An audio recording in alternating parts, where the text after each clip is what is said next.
Keeping It Real with Tania and Nette. We are up to series 3, podcast 3. We're doing the hashtag word from spirit. And this week, the hashtag is hashtag blame game. I was like, what the blame game? But then we got this yesterday. So Tania messaged me to say, have you had a message? And I'm about to write back, no. And I was rushing around, like literally flat out the whole day. And when she messaged, I had like 5 minutes in the car. I was waiting for Andy to rust in and pick up some paint or something at the paint shop. And just as he's coming back out there, I heard like this hashtag blame game as I'm just about to write no to her. And I'm like, what? Okay. Hashtag blame game. And I was just like, okay, what does that mean? And then last night at 2 o'clock in the morning, when my body had settled down from the day's rushing, Spirit started to give me all this information about it. So I was like, okay, I understand where this comes in. And, they were talking about the 4 C's and that we spoke about, I think it's podcast 11 of series 2. And they were saying that this is where this belongs. Hashtag blame game belongs in making our choices and our conscious decisions and making changes and that sort of stuff. So I'm interested to hear what you think about hashtag blame game. You're going to have to start because I have had an extremely busy day yesterday and today. And so I actually haven't sat down and they haven't given me specifics on this. They've given me other information, but not this. So you start. And I'm going to start with something because it was only as I was sitting down waiting for you. Tania had a few laptop issues coming on. So it gave me a 5-minute breather before we started as well.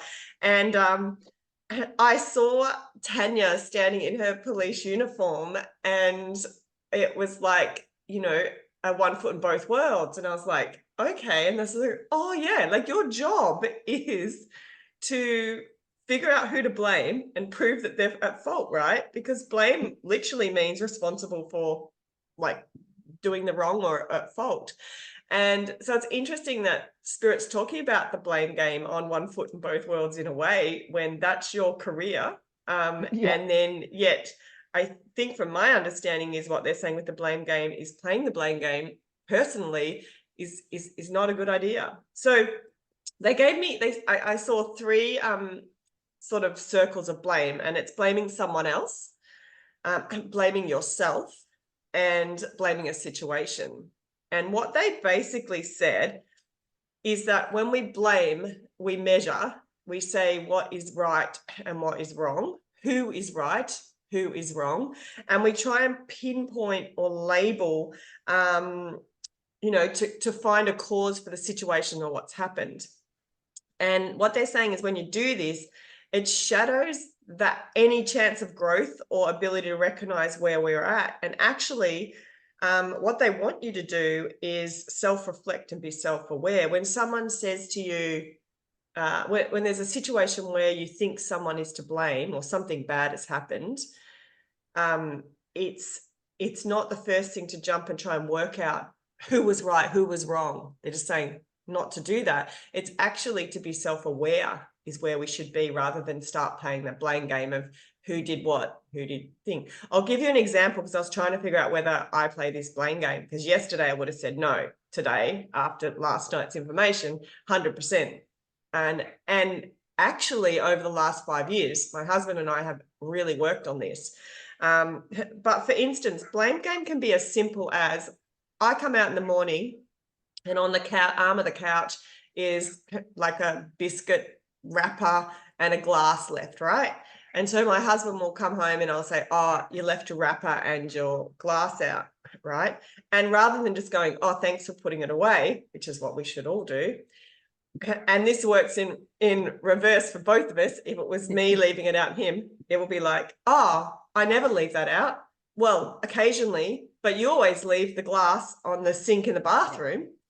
And so we start to find the fault as a criticism of ourselves.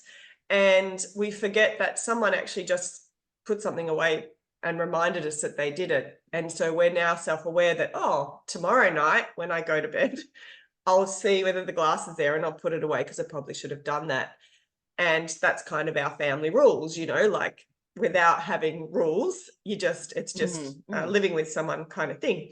And so that's my understanding of, that's a very small blame game, but it's something that we do all the time. And we won't learn from it when we start to actually just measure and point out what everyone else is doing rather than reflect on ourselves. That's blaming someone else. But then they're saying in that same situation, if I was then to go, oh my God, I left that out. I can't believe I left that out.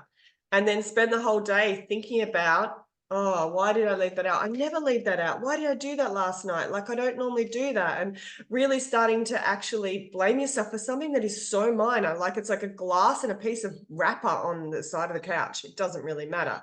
And the other thing is to blame a situation. And in that circumstances, it's like, well, if we had a bigger kitchen, then, or it wasn't so easy, or you fixed the light in the other room, then I would have been able to go for it. And you start to blame every circumstances. Now, this is very surface blame game, because they're saying there is times where people need to take responsibility for what they do.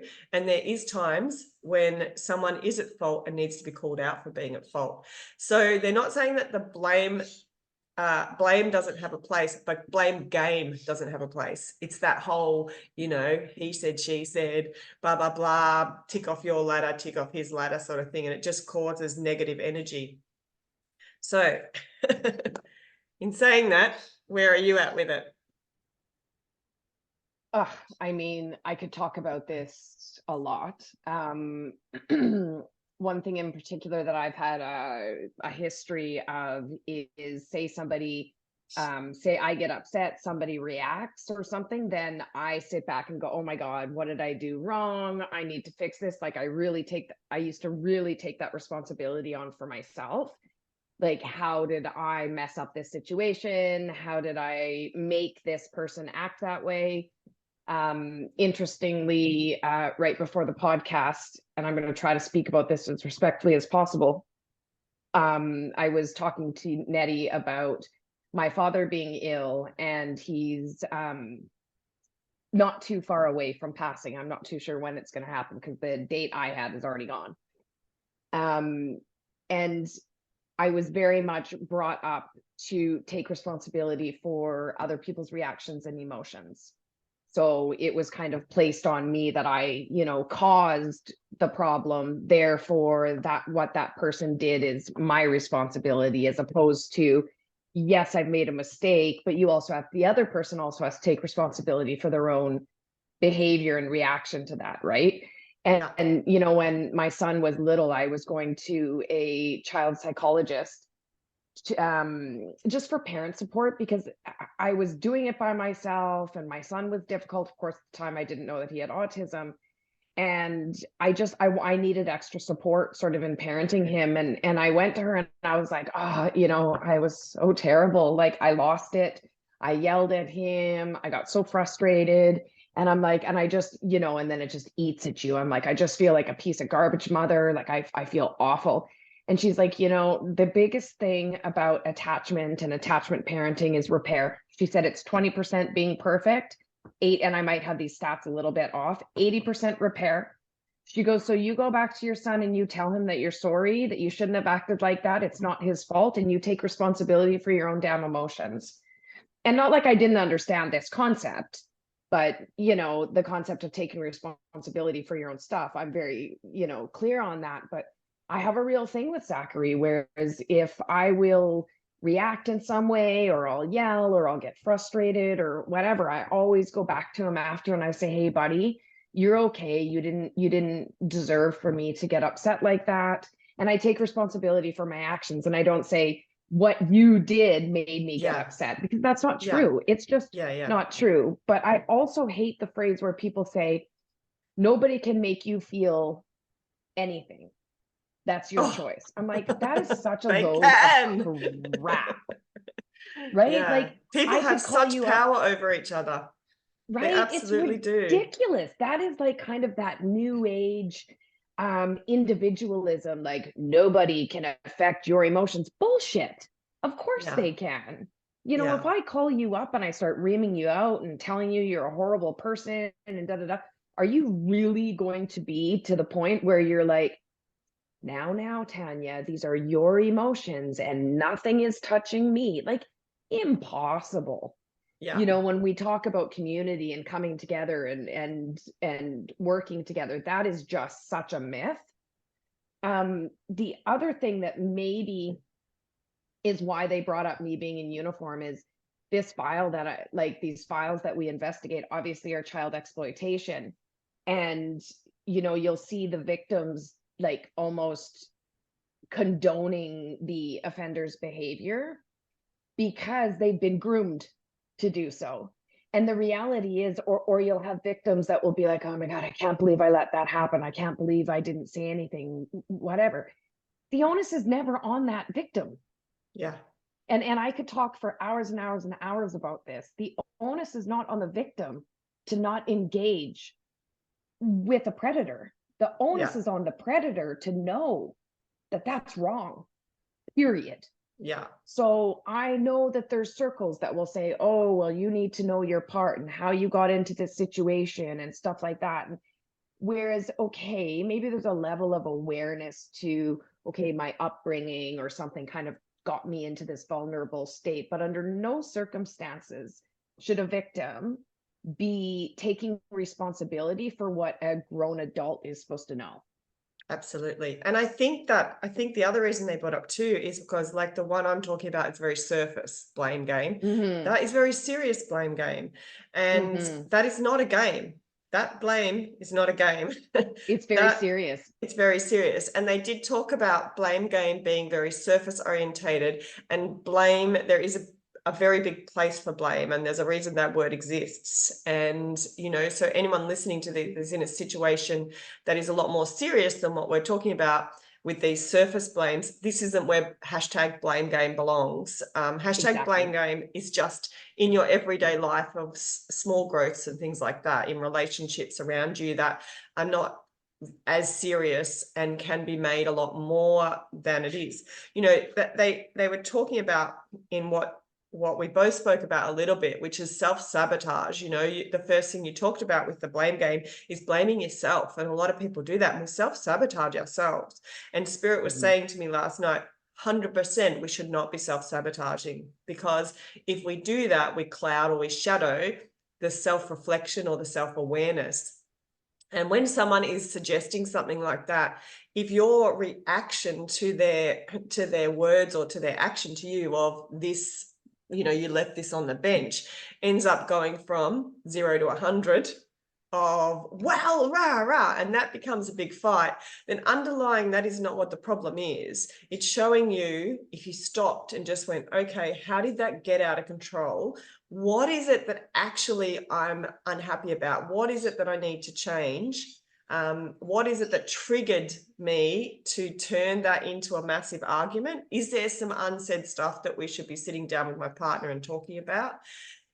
Do I feel you know, recognized for the work that I do for other people in the household? That's very common with mothers in a household. You know, children don't think to have to say thanks, mum, all the time because they actually expect it. Partners don't realize what a mum does when they're running around, and this can be for fathers as well, but you know that they often feel that. But it is not uncommon for a woman to feel like, you know, when that gets told, you left that on there, think, oh my God, if they only knew what else I did. Like, I put away everyone's shit all day and I still worked a full-time job and I still cooked the dinner and did the groceries, and you're going to pick on me for this one glass I left in the bathroom, you know, and it's like, whoa, you know. So I think the blame game is what they're saying is it's not going to help you. It's not going to get you to go through those issues. But if you do start the blame game, stop and go, okay, what's the real issue here? What am I actually really annoyed about? How can I change that? How can I do that? And any mother that's got young kids at the moment, my 100% recommendation is to start having a look at what patterns you're actually doing. So if your kids leave home and you're left with your husband and you, and you're starting to go, why does he treat me that way? Like, why does he expect me to do everything when it's just him and I? It's because you are currently conditioning that person that is okay. So start now to say, hey, I need Tuesday off from cooking, or I need this, and get the kids to help cook, or whatever it is. When they're teenagers, they're highly capable. But for people my age, who all our kids are leaving home, that is one of the most common things that we start to get. And the blame game comes into play a lot. It's like, why does my husband treat me like this? Why does they treat me like that? It's because we let them for so long, because we had to. We were just holding everything together. So start being aware of it. And how can I sort of, as they get into teenage years, how can I start to give the responsibilities back to the family so that I can become who I am slowly again, other than just a mother? Because there's a time where the house will be empty. And I think that's a perfect example of that space where you take personal responsibility for the situation that you're in. You reflect and you determine sort of what you can do moving forward so that you're not feeling this resentment.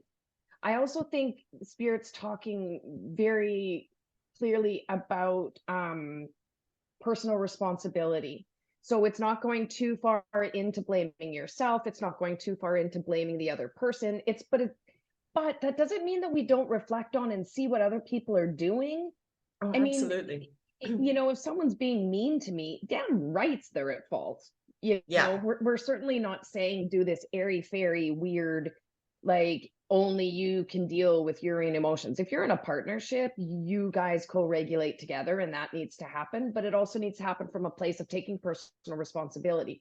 So in your example with the mothers, you know, and it's true, taking personal responsibility for how you sort of got into this situation, and then taking those steps to change it, not just getting mad at your husband and your kids every single day because nothing's getting done in the house. Another thing that they kind of brought up to me is that anger is really important in figuring these things out. So I've certainly seen spiritual teachings that speak about anger being like an emotion that covers something up, or it's a lesser emotion, or we should never get angry. And I also think that's bullshit, because when something comes at me and I get angry, I'm getting angry because you're coming up against my values. You're coming up against who I am as a person. You're coming up to my line of you know, so keep in mind and be very cognizant of when that anger comes. What's the trigger?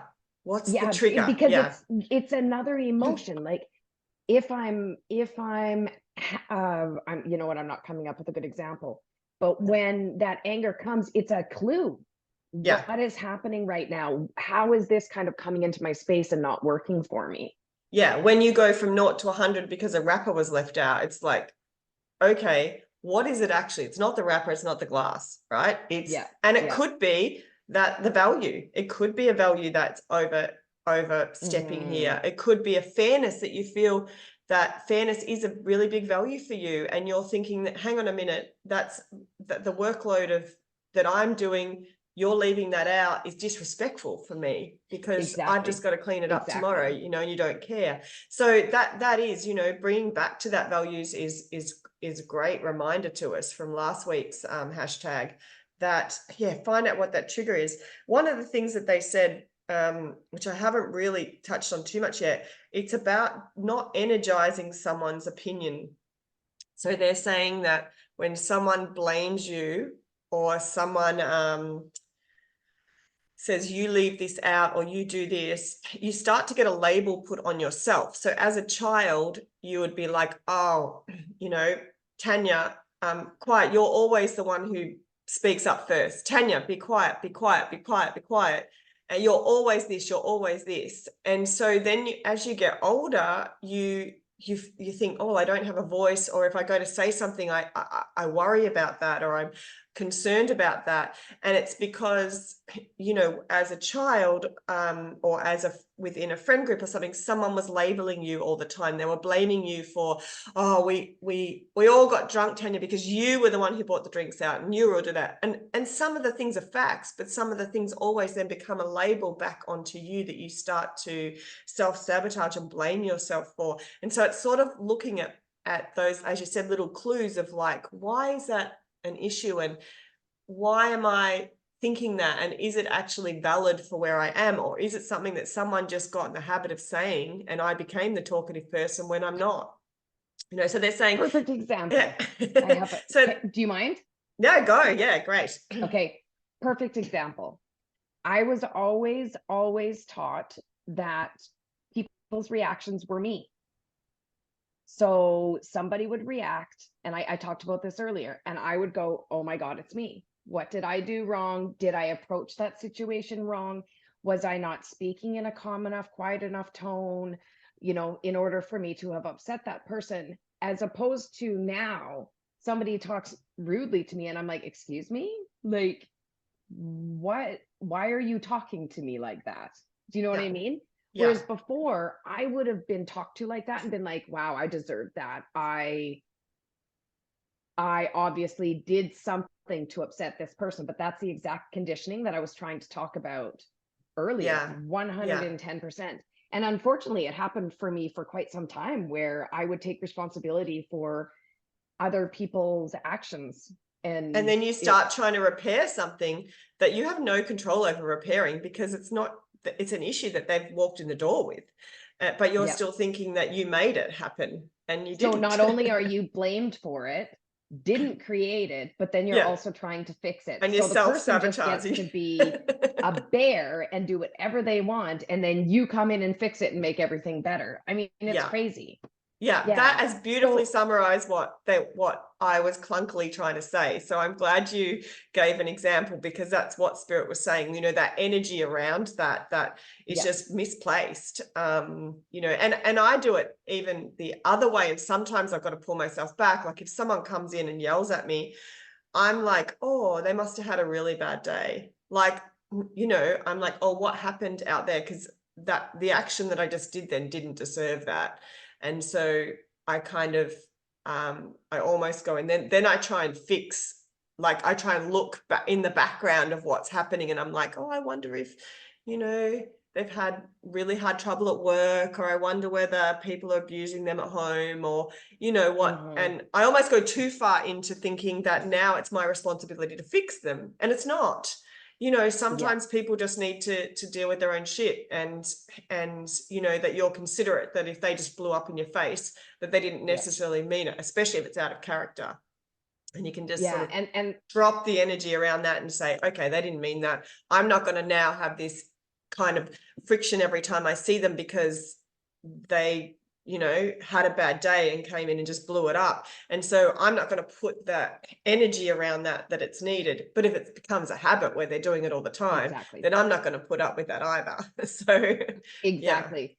So one thing that happens with me sometimes is, say I'm no, I don't want to make it sound like I'm in conflict all the time or anything. I'm not, but say you're in a bit of a conflict situation, and like just the other night I was talking to my friend about, some childhood stuff with my dad, and she goes, "Oh, Tanya," she goes, "You know what your dad's like, and you got to realize that, he's gotten to this age, and he's just not going to change. This is just how he operates, blah blah blah." And it's like, but hold on a second.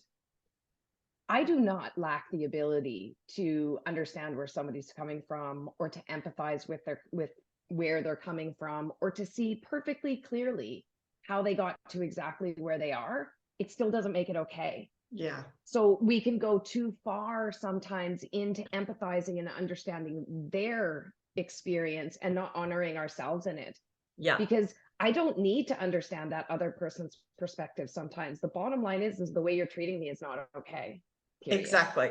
And when it becomes a one-off, is different to a habit. And when someone's actually doing that all the time to you, then actually not doing the blame is to actually call it out and say, hey, this isn't okay. Yeah.